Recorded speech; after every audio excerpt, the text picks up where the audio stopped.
Olá, boa noite. Está no ar o Show Business, o mais tradicional talk show de negócios da TV brasileira. E no programa de hoje vamos receber o ex-ministro do Planejamento, Diogo Oliveira, e atualmente presidente da CNSEG, a Confederação Nacional das Seguradoras, que envolve desde o seguro de um carro até a previdência privada. Por que o Brasil ainda tem muito a crescer neste setor? Eu sou Bruno Meyer e seja muito bem-vindo ao Show Business, que começa em instantes.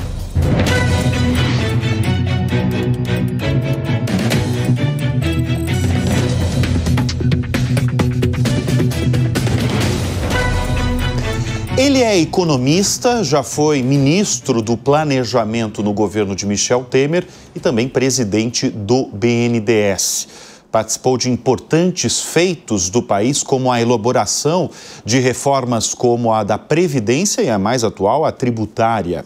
Hoje é o presidente da CNSEG, a Confederação Nacional das Seguradoras, que envolve desde um seguro de carro até a previdência privada. Nós vamos conversar neste programa com Diogo Oliveira. Diogo, obrigado pela presença aqui em nosso estúdio. Eu queria que você abrisse a sua participação no programa falando qual que é o tamanho da área de seguros e de seguradoras no Brasil.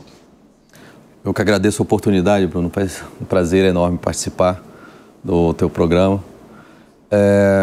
Hoje o setor de seguros no Brasil já é bastante grande, mas tem muito espaço para crescer ainda.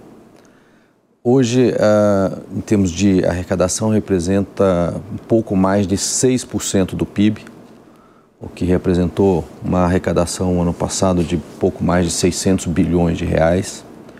Em termos de pagamentos de indenizações, o ano passado nós pagamos 460 bilhões de reais.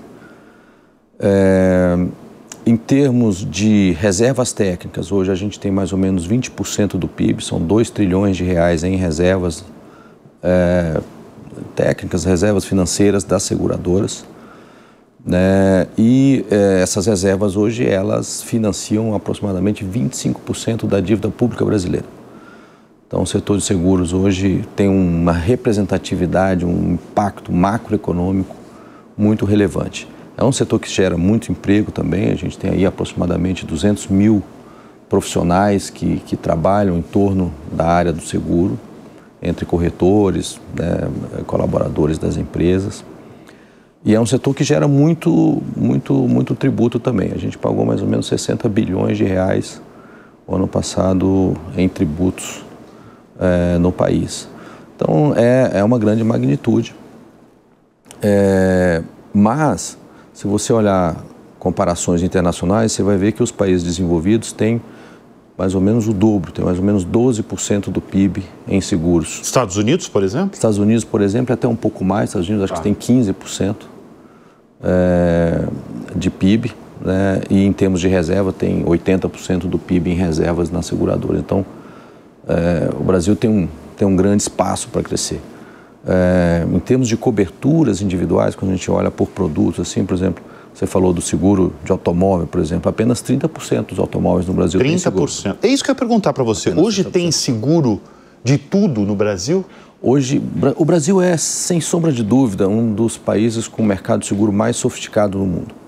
O Brasil é dos poucos países que tem uma indústria de seguros própria, nacional, de capital nacional, e tem a participação grande das maiores seguradoras estrangeiras aqui no Brasil. Todas as maiores do mundo estão no Brasil. E tem um mercado de resseguro próprio também. E elas estão felizes de estarem aqui? Estão felizes, estão felizes. A gente tem crescido muito nos últimos anos. O ano passado a gente cresceu 12%. Nossa projeção para esse ano também é 11% de crescimento.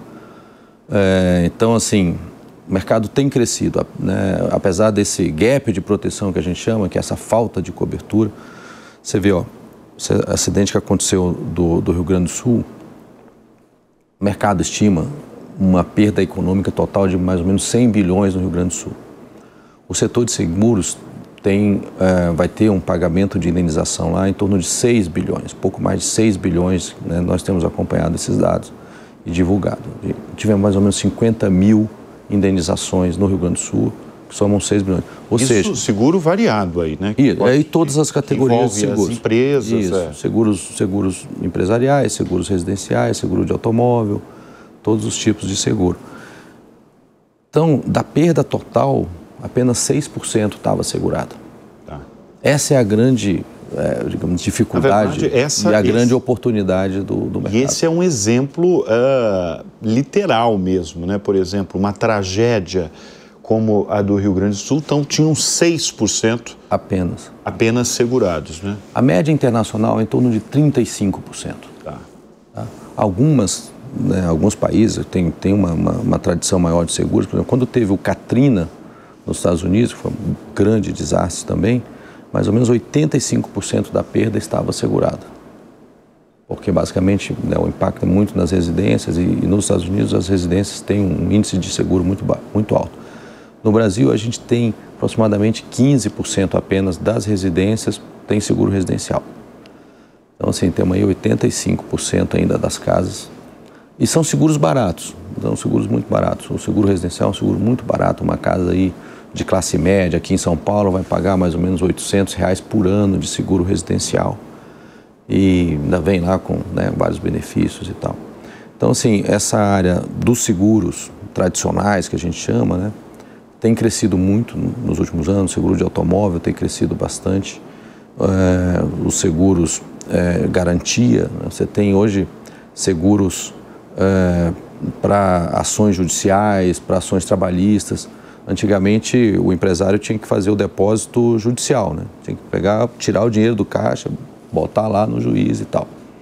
Isso tem um custo enorme para as empresas, porque isso tira o capital de giro dele. Então, se você pensar que hoje uma empresa média, uma empresa pequena, está pagando aí 2,5% ao mês de capital de giro, ele contrata um seguro por 1%, 0,5%, depende da empresa, da causa, etc. Então, é um grande atrativo, um grande benefício que a utilização do seguro, a capitalização também pode ser utilizada para isso.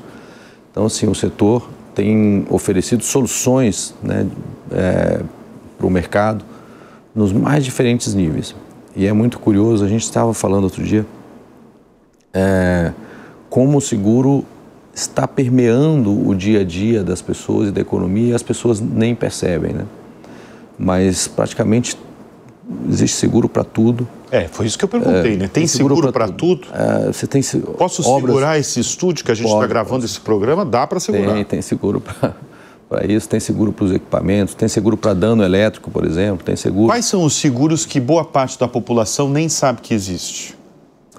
Olha, tem as coisas mais sofisticadas, mas eu gosto de mencionar alguns que eu acho que são muito relevantes e as pessoas ainda não estão tão atentas. Por exemplo, risco cibernético hoje, a maioria das empresas está submetida a risco cibernético.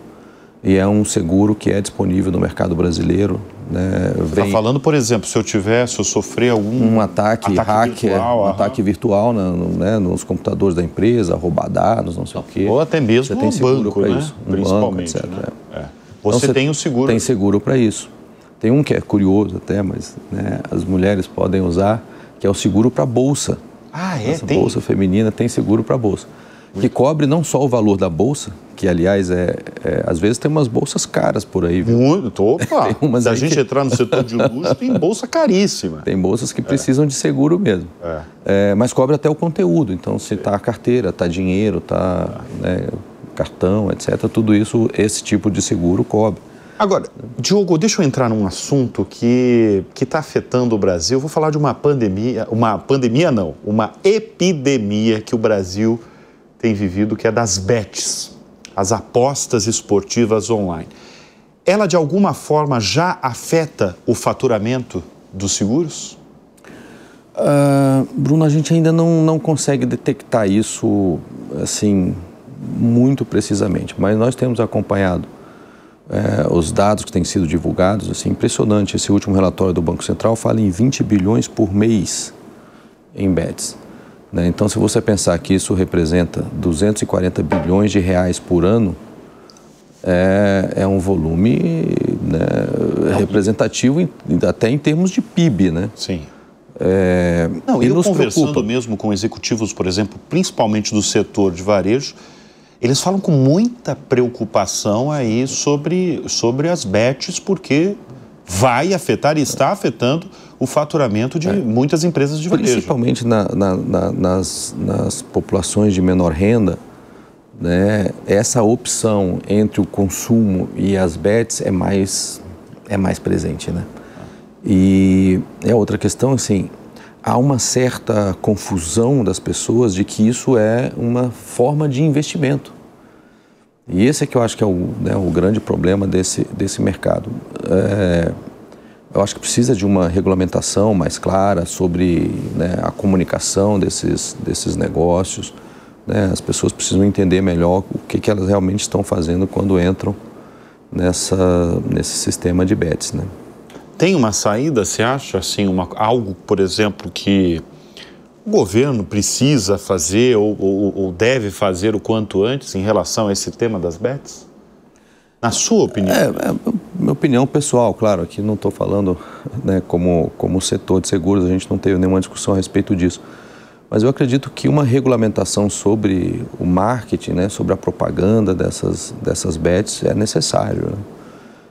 A gente tem visto, né, há uma avalanche de presença deles, né, nas redes sociais, na mídia tradicional, nos esportes, etc. Isso vai criando uma imagem que as pessoas acabam sendo compelidas a participar desses produtos. Agora, o número assusta, né? 20 bilhões de reais por mês. É muito forte. É um número assustador. É muito forte. Tem outro dado também dos 3 bilhões do Bolsa Família também indo. Também um número assustador, né? Assustador. Porque aí a gente está falando da população mais vulnerável do país, né? Então, essa população mais vulnerável, colocando aí, se não me engano, o Bolsa Família desembolsa 14 bilhões por mês. Diogo, você é economista, você já participou de governos, né, importantes do país, e eu já ouvi você falando duas palavras que a gente eventualmente gosta de discutir aqui no Show Business, que é educação financeira. Porque me chamou a atenção porque você falou que tem muita gente no Brasil achando que a aposta, as bets, é um investimento. É um investimento, Vou colocar ali meu dinheirinho que sobrou, vou colocar 100 reais, vou colocar 500 reais, vou colocar 1.000 que sobrou do meu salário, porque eu estou investindo, porque eu posso ganhar 1.200. E, em geral, perde esses 1.000 facilmente. Agora, como a gente amplia a educação financeira num país como o Brasil? Eu particularmente tenho defendido que a educação financeira tem que entrar no currículo escolar. As crianças desde cedo têm que começar a falar de dinheiro, entender matemática financeira, entender o funcionamento da economia doméstica, né, como é que se administra um orçamento familiar, né, quais são as opções de investimento, né? Aqui do Brasil, assim, uma das coisas que mais me assusta, assim, e me deixa preocupado é que aquela máxima de que o consumidor ele não olha os juros, ele só olha se a prestação cabe no bolso. Então, e aí exatamente que, de novo, né, essa população que já tem uma renda pequena, então ele entra num processo de consumo financiado, onde ele está deixando, às vezes, 20%, 30% do valor do bem que ele está comprando dentro do financiamento. Então, são coisas desse tipo. E a mesma coisa acontece com o seguro, né? A gente tem produtos de seguro que são importantes para as famílias e que são muito baratos, né? Você tem, por exemplo, as famílias mais pobres usam bastante o auxílio funeral. Na verdade, é um seguro de vida de valor barato, né? Você tem o seguro prestamista, que pode reduzir a taxa de juros nos financiamentos. O prestamista, se a pessoa ficar desempregada, ela paga o financiamento ali durante um certo período, né? Você tem uma série de produtos de seguro e, principalmente, né, a própria previdência privada, né? A previdência privada no Brasil já cresceu bastante. Hoje, né, você tem mais ou menos 1 trilhão e 300 bilhões de reais em previdência privada no Brasil, que já é um número satisfatório. Mas o número de pessoas que, né, aderiram a esse sistema é de apenas 11 milhões. Então você tem 11 milhões de pessoas participando. E a previdência privada vai ser muito importante para o futuro das famílias, porque a gente está vivendo muito mais. E a previdência pública, ela, você até mencionou ali, né, da minha participação nas propostas de reforma da Previdência. O que acontece? O sistema, quando foi criado, a gente tinha 4 pessoas trabalhando para uma pessoa recebendo. Hoje, a gente já está 2 para 1. Em 2050, a gente vai estar 1 para 1. E em 2060, a gente vai estar 0,8 para 1. Então, é um sistema que claramente não é sustentável a longo prazo. Bom, então precisamos de uma nova reforma da Previdência? Eu acho que é mais do que uma... Logo mais? Eu acho que certamente nós teremos uma outra reforma da Previdência, não dá para precisar o prazo disso, porque tem todo um conteúdo político aí, um componente de avaliação política. Mas, olhando a matemática do sistema, não há dúvida de que dentro de algum tempo, né, não muito longo, né, nós precisaremos rever de novo o sistema de previdência pública no Brasil. E aí será de novo mais uma oportunidade de se ampliar o sistema de previdência privada. E aqui não quer dizer privado bom, público ruim, não é isso. É só o seguinte, é sistema de repartição, que é esse onde os atuais trabalhadores pagam pelos aposentados. E o sistema privado é um sistema de acumulação, onde você paga, né, com a sua renda de hoje, né, o seu consumo futuro quando a sua renda vai estar menor. Então, assim, é um sistema difere do outro pela natureza. Por isso que aqui no Brasil, eu acho que cada vez mais a gente vai precisar ter previdência, né, no regime de acumulação. E, de novo, assim, só para deixar claro que não é essa anteposição do público com o privado, porque, na verdade, eu acredito muito na importância da parceria entre o público e o privado. Mas é o fato de que o modelo de acumulação, ele já vem sendo adotado. O próprio governo federal criou para os seus servidores o Fundo de Previdência do Servidor Público, que é de acumulação. Então, os novos servidores, eles já entram nesse regime de acumulação. Os fundos de pensão, você vai lembrar, né, antigos das empresas, também já mudaram. Antigamente, eles tinham um sistema de benefício definido, não é exatamente, é um regime de acumulação, mas o benefício era definido. Então, a conta no final não fechava e você gerava déficit. Hoje já está todo mundo no regime de acumulação simples, que é a contribuição definida. Então, assim, essa mudança do regime de repartição para o regime de acumulação é que é importante, né? E o problema é que o INSS, né, o nosso regime geral de previdência, ele é montado dentro do regime de repartição. Deixa eu entrar num segmento que é um segmento que eu percebo, até pelos convidados que passam por essa cadeira, que está tendo grandes problemas, que é o setor de saúde. Eu tenho ouvido com uma crescente aí preocupação a questão de fraudes em relação às operadoras de saúde e fraudes das mais variadas. Qual que é o tamanho desse problema no setor, Diogo? Bruno, é um problema gigantesco. O sistema de saúde suplementar no Brasil, ele tem passado nos últimos anos por grandes desafios. As operadoras, elas estão quebradas ou... Eu não diria não estão quebradas, mas estão sob risco. Você tem hoje pouco mais de 900 operadoras operando no Brasil. Dessas, aproximadamente 300 acumularam nos últimos anos déficit recorrente. Então já estão realmente caminhando para um cenário de bastante dificuldade, né? Mais ou menos um terço ali consegue fechar a conta com as aplicações financeiras das reservas e você tem lá uma outra parte que são mais saudáveis ainda. Mas No cômputo geral do setor, a gente está aí com 2 anos seguidos de déficit operacional no conjunto. Geral? Geral. Todas? Todas. Dá para falar de todas? Somando todas, a receita foi menor do que a despesa. Tá. Então, assim, já é um cenário grave. De onde vem isso? Isso vem do aumento da longevidade. As pessoas vivem mais e usam mais saúde no final da vida. Então, você vai envelhecendo, evidentemente, você usa muito mais. Então, se você fica mais tempo nesse período, você acaba pressionando mais. Vem do crescimento da tecnologia do setor.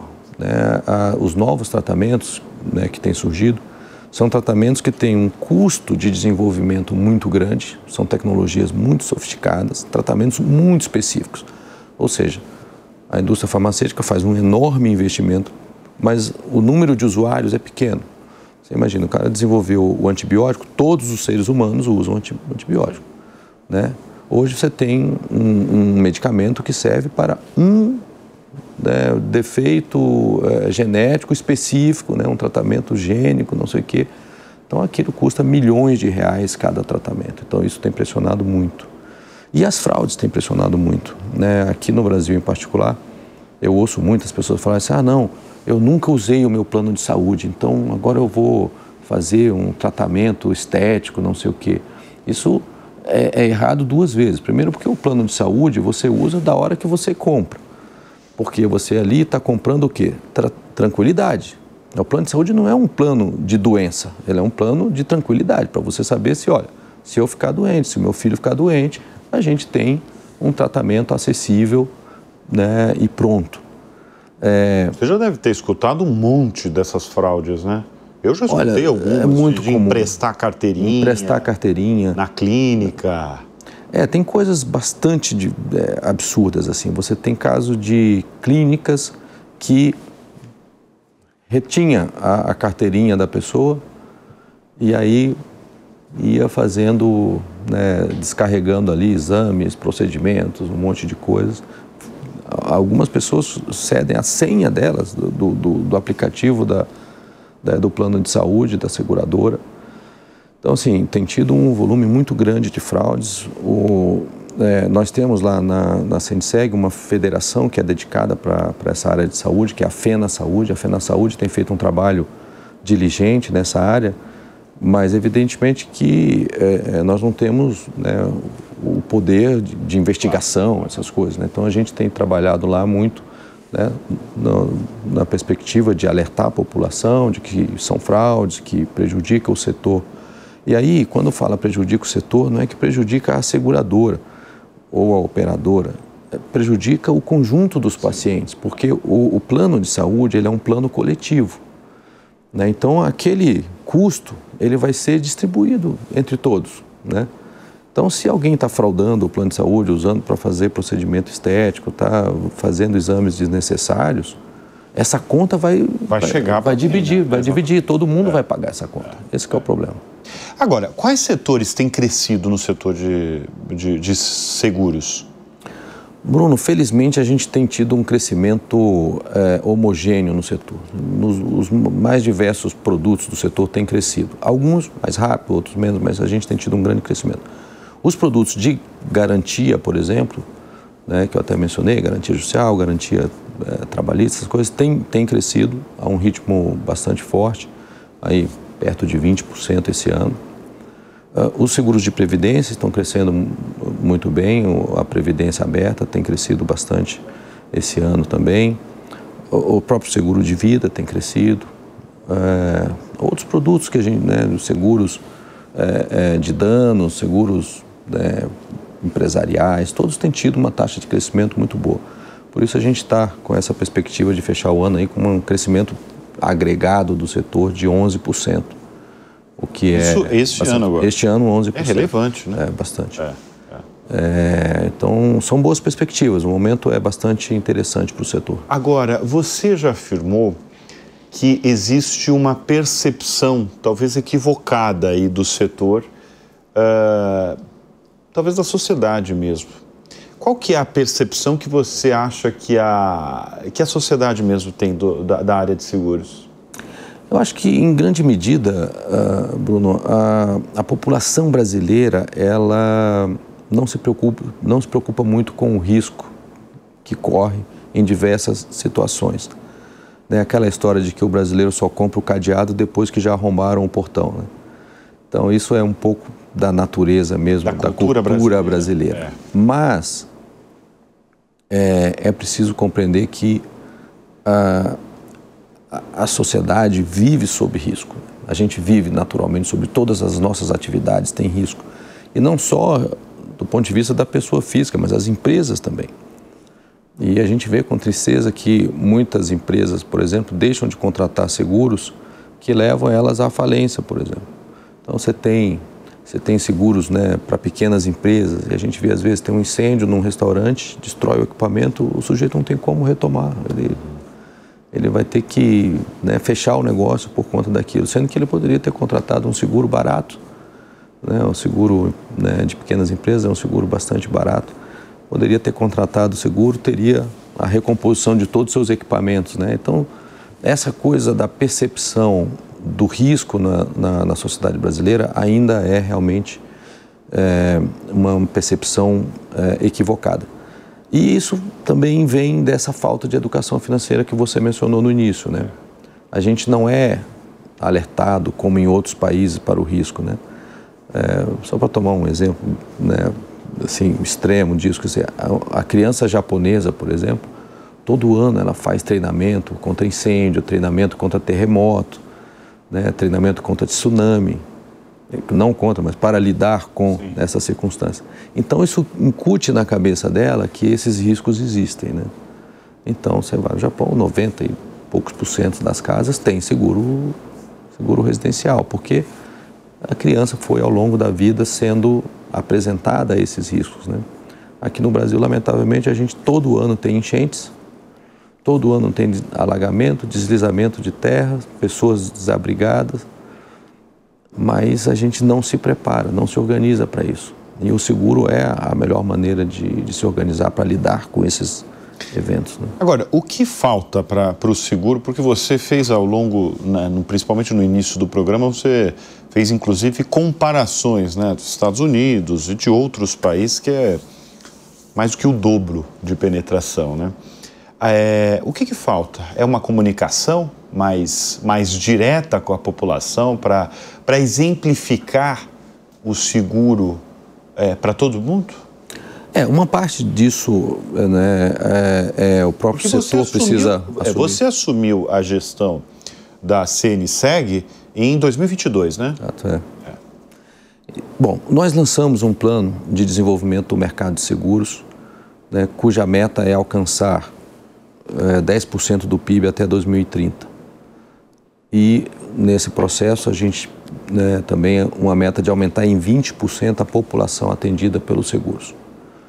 Então, dentro desse programa a gente responde a essa tua pergunta. Primeira coisa é isso, comunicação, é um dever de casa do setor. A gente tem investido muito em expandir a nossa comunicação, estar aqui hoje faz parte dessa estratégia, né, de falar para fora do setor de seguros, né, cativar nas pessoas, né, um desejo pelo seguro, uma compreensão melhor desse produto. O que envolve uma mudança importante de linguagem. Espero que você tenha observado que aqui eu não usei nenhum termo técnico do setor de seguros. É verdade. Né? Mas porque tinha muito profissional usando os...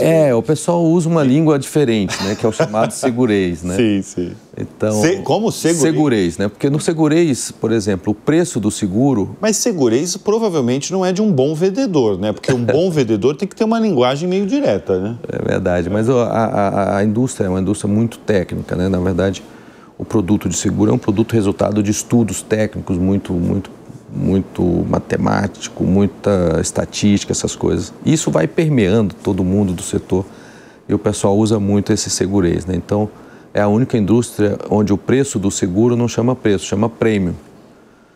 E aí o segurado que não entende vai pensar, mas o prêmio sou eu que recebo. Não, aqui o prêmio é você que paga. Sim. E eu que recebo. E a indenização que a pessoa recebe, a gente chama de sinistro, né? O cara fala, mas indenização é o que eu gosto, não acho nada sinistro, mas São essas coisas. A gente tem enfrentado isso com uma comunicação mais direta com a população, né? A gente tem apostado muito na comunicação regional também, disseminando conhecimento do seguro ao longo do país, usando as tecnologias modernas, redes sociais, todos os canais de divulgação nas redes, etc. Então, esse é um primeiro, né, pilar desse processo de responder a tua pergunta, o que falta. Do outro lado, a gente tem trabalhado muito no desenvolvimento de novos produtos de seguros, produtos mais customizados para os clientes, produtos mais dinâmicos, produtos que agregam mais valor. Então, você percebe hoje, por exemplo, você compra um seguro residencial, vem junto uma série de serviços. Eu fui renovar o meu agora, até limpeza de casa tem lá, se você tiver. Se você quiser, é mesmo? Se você pode usar lá, deu algum problema lá, sujou a casa, você chama o cara para limpar. Então são as chamadas assistências, né? Tem até, né, atendimento para o seu pet, né? Se você pet adoeceu, você pode ligar para a seguradora e pedir para o veterinário passar lá para atender. Então, o setor tem investido muito na agregação de valor, na diversificação de produtos e na diversificação de canais. Então, hoje você consegue comprar seguro no site da empresa aérea, você compra o seguro de viagem, você compra o seguro garantia estendida no site da empresa que vende eletrônicos. Então, assim, o setor tem diversificado os canais de distribuição, né, fortalecido o canal tradicional do corretor, investindo em treinamento e tudo mais. Então, essa tem sido uma das molas dinâmicas. A gente tem que chegar no cliente, né? Não dá para a gente reclamar que o sujeito não tem seguro se a gente não foi lá bater na porta dele e oferecer. Né? Vender, né? Bater ali e ser um bom vendedor, né? Exatamente. Tem muito bom vendedor na área? Deve ter, né? Sim, sim. O mercado de seguros do Brasil, ele tem uma característica muito particular, que é a qualidade do nosso corretor. O corretor, né, aqui no Brasil, imagino que, espero que você não tenha precisado, mas se você precisar, você vai ter essa experiência. Quando você tem um acidente com o seu carro, uma colisão, alguma coisa, as pessoas não ligam nem para a seguradora, nem para a polícia, liga para o corretor de seguro. Né? E o sujeito ali toma as providências e tal, presta uma relação excelente serviço. É uma relação de muita confiança. Exatamente.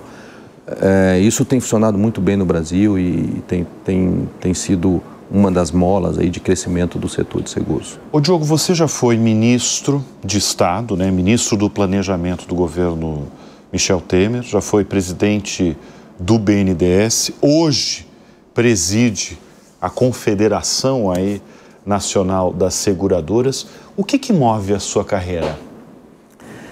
Bruno, vou te falar, a minha carreira ela é toda permeada pelo que se chama espírito público. Né? Eu, desde criança, eu comecei a estudar economia na época, né, a gente tinha hiperinflação, aquelas crises, e eu pensava assim, cara, eu vou estudar economia, vou ser economista e vou resolver o problema da inflação no Brasil. Mesmo? Era assim que você pensava? Era o meu sonho. Graças a Deus não precisou, porque eu não sei se teria toda essa competência. Mas a verdade, tremenda de responsabilidade. Mas a verdade é que, né, o Brasil, né, a equipe econômica do Plano Real resolveu isso antes de eu... Antes de você entrar. Mas desde criança, desde adolescente, você já queria o setor público? Sempre tive essa preocupação, né, com a coletividade, com o país, com as questões públicas, né? Então isso é o que sempre me moveu e continua me movendo, né? E o seguro é um ambiente muito propício para exercer isso, né? Porque a natureza do seguro é a coletividade. Não existe seguro individual, não existe, né? Você só consegue estruturar um produto de seguro se você tiver um coletivo, né, que faz parte daquele processo, né, para que você tenha diversificação de risco e todos os processos técnicos do seguro. Mas, muito honestamente, né, aqui até fazendo uma confidência infantil, sempre foi essa, assim, meu motivo de carreira, né, meu interesse. Agora, boa parte aí, quase na totalidade, setor público, mas você teve passagem no setor privado. A minha carreira basicamente é no setor público, né? Eu entrei no governo federal em 1998, fiz concurso, sou servidor público federal, né? E sempre na área econômica do governo, Ministério da Indústria, depois Ministério da Fazenda, Planejamento. Sempre tive, né, com essa pauta, né, da agenda econômica, das reformas econômicas, a questão fiscal, né? A gente veio, né, durante esse tempo todo, aí, o Brasil sempre passando por desafios nessa área fiscal também.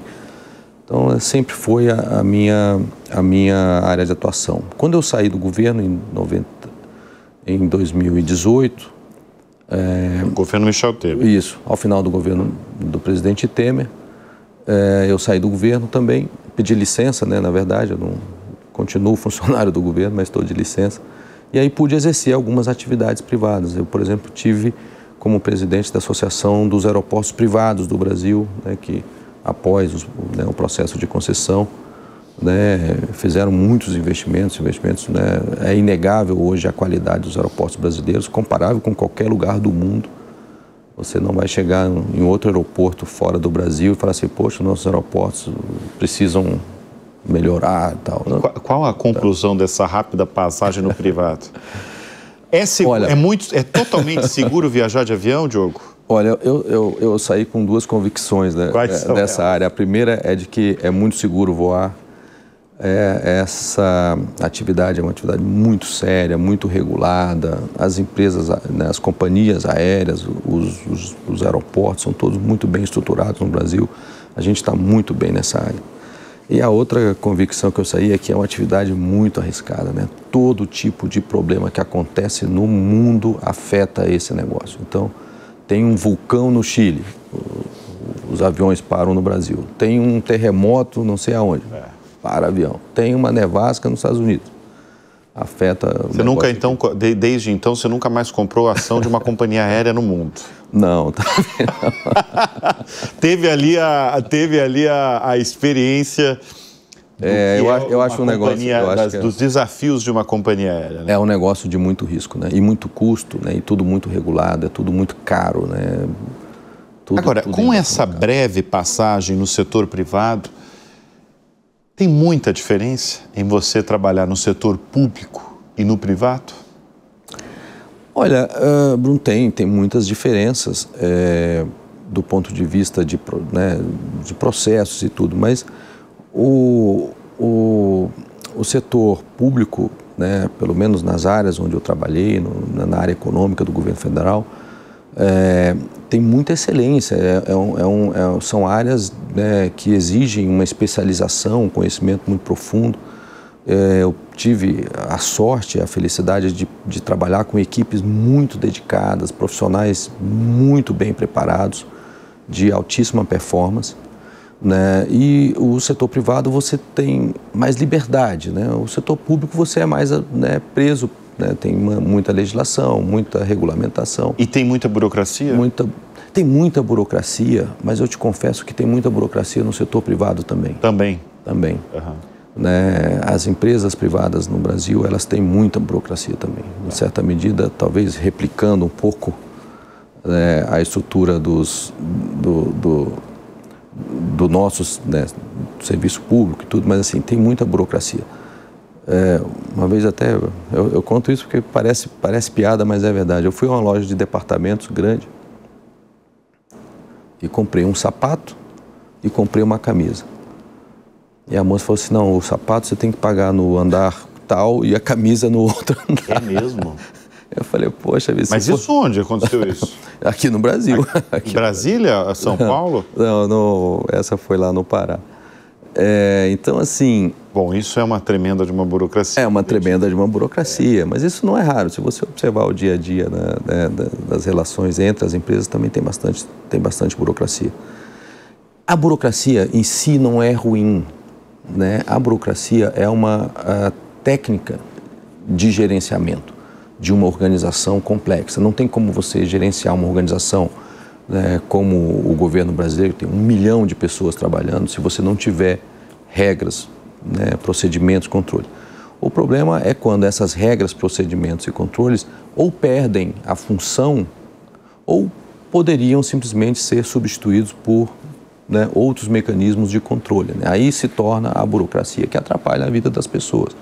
E a gente tem muito disso no Brasil, muitas coisas. Né, a própria comunicação entre os órgãos é uma das coisas que eu acho que é mais urgente resolver. É a coisa de você chega no órgão A e ele fala, não, mas você tem que me trazer aqui um documento do órgão B. Aí você vai no órgão B e ele fala, não, mas você tem que me trazer um outro papel que é o órgão C que faz. E o cidadão fica perambulando quando seria muito mais eficiente e produtivo e sem nenhuma perda de controle, os órgãos se entenderem entre eles. Exatamente. E quando você chegasse no órgão A, ele pedia para o órgão B o documento, pedia para o órgão C, o que fosse, mas haver isso dentro do governo. Isso melhoraria muito a burocracia no Brasil. E, a propósito, isso já é lei e já é decreto. E ninguém cumpre. E ninguém cumpre o negócio. Ninguém cumpre. Mas há muitos anos isso é lei e é decreto. E não se cumpre. Bom, a gente percebe com essas últimas declarações suas que você é realmente um apaixonado aí pelo setor público, né? E até por uma confidência infantil sua mesmo de querer trabalhar e fazer diferença no país, né? Sem dúvida, Bruno. Eu acredito muito que um país só avança se tiver um Estado eficiente. Sem bons governantes, sem um Estado enquanto estrutura organizacional eficiente, o país não avança, porque você impede, né? O Estado ele é tão grande que ele consegue, pela sua ineficiência, impedir a eficiência do setor privado, né? Com coisas como essa que eu acabei de mencionar e outras tantas que a gente tem no Brasil, né? Que são muito mais graves. Outro dia desse tomei conhecimento de uma empresa que investiu 400 milhões em um projeto e depois de concluído o projeto, uma determinada agência resolveu interpretar que aquele projeto não era de um certo tipo, era de outro. Isso implicava que, basicamente, ela ia perder os 400 milhões de investimento que fez. Então, tem coisas muito sérias no Brasil que precisam, né, ser enfrentadas e que, né, impedem o crescimento do país, afastam o investimento, a chamada segurança jurídica, né? Isso é basilar para o funcionamento da economia. Se você não tiver um país que tem segurança jurídica, onde as decisões são respeitadas, os contratos são respeitados, né, onde a legislação é estável, né, a vida do investidor se torna muito arriscada, né? Esse é o maior entrave hoje para se fazer negócios no Brasil, em segurança jurídica? Eu não tenho a menor dúvida. É o maior entrave? É o maior entrave. Hoje, talvez o elemento hoje que mais prejudica o crescimento da economia brasileira é a chamada segurança jurídica. É o fato de que você não consegue fazer um investimento e saber quais são as regras que valem para aquele negócio e saber que aquelas regras valem durante o período, o horizonte de retorno daquele investimento, né? O conjunto de coisas que tem acontecido no Brasil nos últimos anos é realmente muito, muito grave em termos de segurança jurídica. E como resolver? Bruno, eu acho que assim, passa por um processo de amadurecimento ainda da sociedade brasileira, né? E isso tem a ver com a política, tem a ver com as regras, tem a ver com as eleições que a gente está fazendo agora, né? A gente é um povo ainda, uma nação jovem, e a gente tem muitas urgências. E isso acaba levando o eleitor, a meu ver, a se encantar pelo canto da sereia, né? E acabar entrando em propostas que parecem mágicas, mas que, na verdade, não carecem de fundamento. E aí as coisas começam, né, a atender a essas urgências, né, as decisões políticas, atender a essas urgências e a essas propostas sem fundamentos, e isso vai criando muito atrito dentro né, da nossa legislação. Você vê que as nossas leis mudam muito, né? Mudam muito. Né?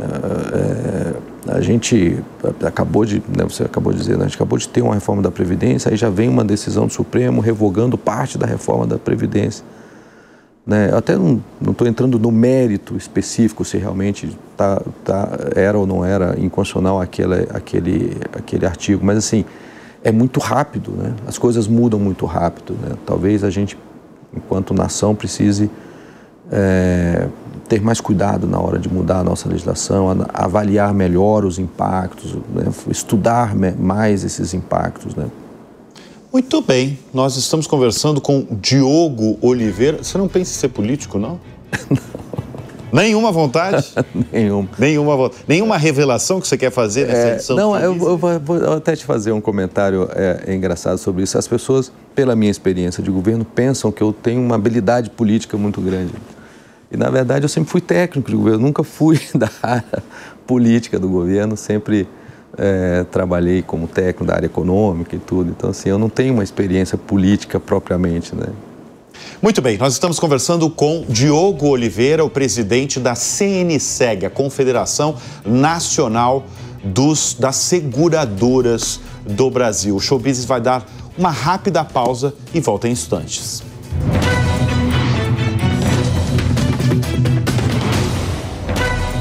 E a gente volta com o Show Business nessa edição com Diogo Oliveira, o presidente da CNSEG, a Confederação Nacional das Seguradoras. Quando a gente fala de seguro, e você, no primeiro bloco, citou esse exemplo, muita gente, eu imagino, que pensa imediatamente em carro, né? E você citou no primeiro bloco que são 30%, né? 30% da frota de carros estão segurados. Então, na verdade, é um recado para todo mundo, nunca bater o carro, porque provavelmente você vai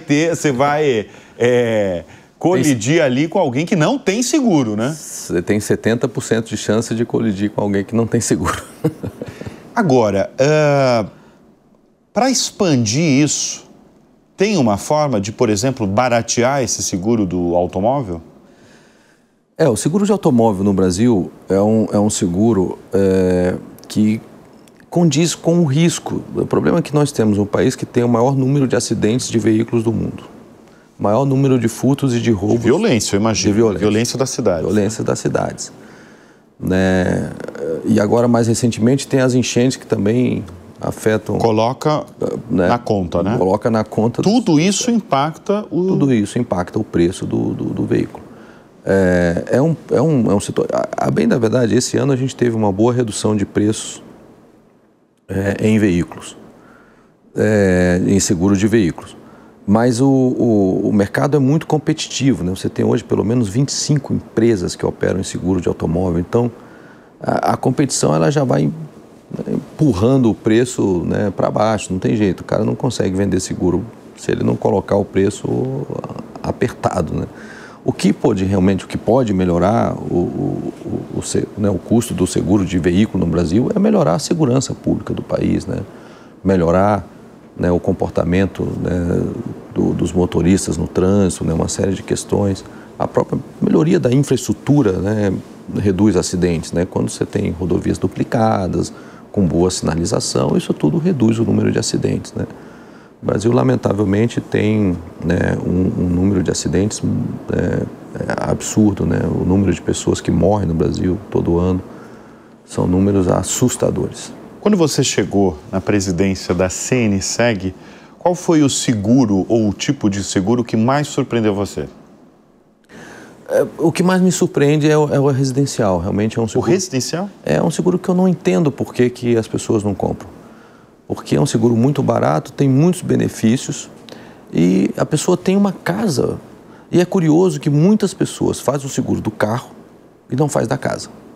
Então o sujeito tem um carro que vale 100 mil reais, ele faz o seguro. A casa vale 1 milhão, ele não faz o seguro. Eu acho surpreendente esse comportamento sempre. Quando você faz o seguro da casa, está segurado tudo? O seguro da casa inclui, inclusive, o conteúdo da casa. Tá. Né? Os móveis, né? E cobre danos por alagamento, cobre danos por incêndio, por descarga elétrica. Mas você acha que isso acontece por quê? Por conta de uma questão cultural que a gente já discutiu? Talvez essa... Que volta à minha pergunta que abre este bloco, né? Sobre essa percepção nacional do seguro do carro, né? Porque o seguro do carro, embora tenha esse número de 30%, é um seguro popular. É um seguro popular, as pessoas conhecem bem e como 30% já, né? A gente está falando aí de 30 milhões de veículos também, né? São mais ou menos a nossa frota, em torno de 100 milhões de veículos, então você está falando que tem 30 milhões de veículos segurados. Então, assim, é um seguro bastante popular. Mas eu acho que, no fundo, a pessoa percebe mais o risco do carro por todos esses motivos que eu acabei de mencionar. Então, ele percebe, podem roubar o meu carro, levar o carro embora, ele perde o carro todo. Ele acha que a pessoa se preocupa mais com isso. E a casa, ele pensa, não, a casa está lá, né? Ela não vai sair andando por aí, então, talvez não precise de seguro. Mas é uma das coisas que me surpreende. E, assim, do ponto de vista de curiosidade, né? Realmente o seguro de bolsa eu achei o mais curioso de todos. eu logo imaginei a sua resposta, porque no primeiro bloco você realmente reforçou. Esse é muito curioso. Bolsas caríssimas. Mas tem bolsas caríssimas. Bolsas de 40, depois eu fiquei sabendo o preço das bolsas, aí eu falei, realmente precisa de seguro. Se você entrar no setor de luxo, é bolsa de 50 mil, 70 mil, vai além. Mas tem seguro para celular, tem seguro... Agora, e o agronegócio? Esse setor aí que Muito boa que responde a 27% aí do PIB nacional, né? Em primeiro lugar, qual que é o impacto das queimadas recentes aí em São Paulo e outros estados no setor?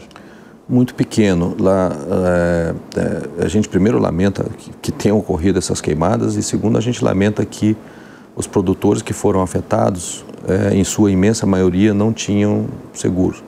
A gente está até fazendo um levantamento agora, nesse exato momento, com as seguradoras para estimar os valores globais, mas até aqui a gente não tem tido notícia de nada que seja relevante. Então, isso significa que o nosso agronegócio tem pouco seguro, quase nenhum seguro.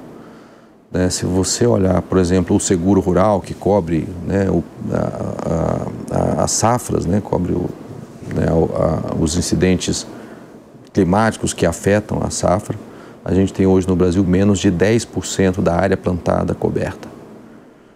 Então, 90% da produção agrícola brasileira está completamente sob risco e com essa coisa da mudança climática, os incidentes têm acontecido com muito maior frequência, né? Você tem muito mais secas muito mais severas e você tem muito mais excessos de chuvas, vendaval, geada, granizo, você tem uma frequência muito maior desses eventos e o produtor brasileiro não está buscando administrar, gerenciar esse risco, né? É claro que o Brasil tem uma característica interessante também, diferente de muitos outros países, que é a imensidão dos nossos produtores, né? O tamanho deles. Nós temos produtores aí, né, que tem várias propriedades muito grandes, que ele nunca vai perder 100% da safra dele, né? Então, de certa maneira, esse sujeito, ele pensa, então, eu estou autossegurado porque eu não vou perder em tudo. Mas o pequeno e o médio produtor rural, ele não tem essa característica, né? Ele tem uma exposição a risco muito grande. Então, quando dá uma seca naquele município, ele perde tudo, né? Diogo, você, como economista e ex-presidente, por exemplo, de um BNDES, qual que é o balanço que você faz do Banco Central do Brasil na última gestão do Roberto Campos Neto? De novo, Bruno, eu sou muito otimista com o Brasil, com a economia brasileira, sou muito apaixonado por esse país e eu acho que a gente vem fazendo avanços muito importantes e institucionais, né? O Banco Central do Brasil foi criado em 1964 apenas, tem 60 anos. Né? Antes disso havia uma confusão, né, entre política monetária, política fiscal, crédito, né? Então era tudo ali dentro do Banco do Brasil, uma certa confusão. O Brasil, né, acho que dali começa a modernização da política monetária brasileira, que culminou agora com a independência jurídica do Banco Central, né? O Banco Central já vinha com um processo de independência operacional há muitos anos, né? Mas agora finalmente, né, a aprovação da independência jurídica do Banco Central. Isso é um grande avanço institucional que permite ao Banco Central agir com firmeza quando a inflação está alta e permite também a ele adotar uma política expansionista quando a inflação está baixa. Então, assim, a liberdade de gestão da política monetária é um elemento muito importante e foi um avanço dessa gestão que eu acho que é muito importante salientar. Mas eu acho que isso não é uma foto, ele é um filme que vem Desde a fundação. Desde a sua fundação. O Brasil tem avançado muito na questão da maturidade das políticas econômicas. Você vê que até 1987 o Tesouro Nacional também era misturado com o Banco do Brasil, na chamada conta movimento. Então não havia um discernimento do que era, né? Aí veio a criação do Tesouro. Mais adiante veio a Lei de Responsabilidade Fiscal, né? Mais adiante o teto do gasto, agora novo arcabouço. Quer dizer, o Brasil vem avançando, evoluindo na sua gestão econômica e, a bem da verdade, esses últimos 3, 4 anos tem surpreendido o desempenho da economia brasileira, né? A maioria dos economistas tem errado e errado bastante, né? Então o Brasil tem demonstrado ser uma economia muito mais dinâmica e muito mais resiliente do que a maioria dos economistas pensava. E você falou que você é um otimista, então você segue otimista com a nova gestão do Gabriel Galípolo na frente do Banco Central. Acho que não é questão até da pessoa, que aliás o Gabriel é um dileto amigo que eu admiro muito, mas não é a questão da pessoa, é a questão da estrutura da instituição. Eu acho que hoje nós temos uma instituição, Banco Central, que permitirá ao Gabriel ou a qualquer outro que venha assumir o banco conduzir a política monetária com liberdade. Então isso é um grande ganho para o país. Você, no último bloco, eu fiz a pergunta o que move você na sua carreira, né? E você fez uma confidência, inclusive infantil, que sempre teve ali enraizado a questão pública, porque você queria fazer diferença para o seu país. Eu vou finalizar com uma pergunta que eu faço para todos os entrevistados, tá, aqui no Show Business, que é referência. Quais são as suas referências no mundo dos negócios e até na vida? Bom, me pegou de surpresa aqui, eu vou improvisar, talvez esqueça algumas referências, peço que me perdoem. Mas, assim, o mundo dos negócios brasileiros, né, ele tem grandes nomes, né? Eu, por exemplo, admiro muito a trajetória do Antônio Hermílio de Moraes e de outros, né, membros, né, desse grupo. Eu admiro muito, né, as famílias, né, fundadoras da WEG, que para mim é uma grande empresa. A catarinense. Né, a catarinense WEG. A família, né, Tramontina, grande, né, são de grande tradição. A Gerdau também, uma empresa muito bem construída. São grandes empresários que realmente tiveram a coragem de construir esse país, né? E assim, né, mais antigamente, né, o Matarazzo, o Conde Matarazzo, né, também acho que teve um papel brilhante na construção do Brasil, né? Do ponto de vista público, né, eu também vou começar bem lá atrás. Eu acho que o Pedro II foi um grande estadista brasileiro que pensou o Brasil como nação. Talvez pela primeira vez o Brasil se viu e se entendeu como nação, né? E mais recentemente, né, alguns grandes economistas que me inspiram muito, né, como o próprio Roberto Campos, né, Mário Henrique Simonsen, alguns que eu tive a oportunidade de trabalhar, como Nelson Barbosa, para mim é um dos grandes economistas brasileiros hoje, tem uma visão grandiosa do que é o Brasil. Né? São essas, acho assim, algumas referências. Tem bastante, tanto o lado empresarial quanto o lado público. Obrigado pela presença aqui no Show Business. A gente conversou com Diogo Oliveira, um apaixonado pelo Brasil, que deu para transparecer nesta edição do Show Business e atualmente presidente da CNSEG, a Confederação Nacional das Seguradoras. Obrigado pela presença. Obrigado, Bruno. E olha, o Show Business vai ficando por aqui. E um convite para você antes de encerrar o programa. Se você quiser ter conteúdos exclusivos aqui da Jovem Pan, com vídeos dos nossos comentaristas, por exemplo, faça a sua assinatura. Entre lá, www.jovempan.com.br e assine. Obrigado pela audiência, pela confiança. A gente volta na semana que vem. Até lá. Tchau.